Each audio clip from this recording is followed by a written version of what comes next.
কবির হোসেন প্রশ্ন করেছেন, দ্রুত বিয়ে হবার কোনো আমল আছে কি? আমার ভাইয়ের বয়স ৩৫ বছর, কিন্তু কোনোভাবেই তার বিয়ে হচ্ছে না। কি আমল করলে তার দ্রুত বিয়ে হবে?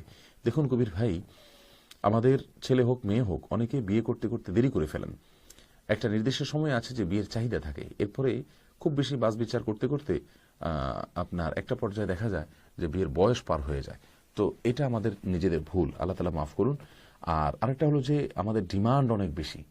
নবী আলাইহিস সালাম বলেছেন, ফাসফর বিজাতি দিন, তোমরা ধার্মিক পাত্র পাত্রী এটা পেয়ে তোমরা নিজেরা জয়ী থাকার চেষ্টা করো, বিজয়ী থাকার চেষ্টা করো, লাভবান হওয়ার চেষ্টা করো। তার মানে আমরা যদি ধার্মিকতাকে, দিনদারিকে প্রায়োরিটি দেই পাত্র পাত্রী নির্বাচনের ক্ষেত্রে, তাহলে কিন্তু খুব বেশি বিচার করার প্রয়োজন হওয়ার কথা নয়।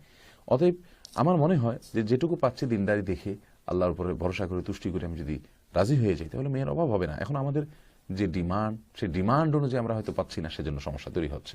আল্লাহ তাআলা বারাকা দান করুন। বিশেষ নির্দিষ্ট কোনো আমল নেই, তবে নবী সাল্লাল্লাহু আলাইহি ওয়াসাল্লামের কাছে, আল্লাহ সুবহানাহু ওয়া তাআলার কাছে আপনি দোয়া করবেন। সূরা ফুরকানের ৭৪ নম্বর আয়াতের শেষ অংশ, রব্বানা হাব লানা মিন আজওয়াজিনা ওয়া যুররিয়াতিনা কুররাতা আয়ুন ওয়াজআলনা লিল মুত্তাকিন ইমামা। এটা খুব গুরুত্বপূর্ণ একটি আমল। আপনার নেক স্ত্রী, নেক সন্তান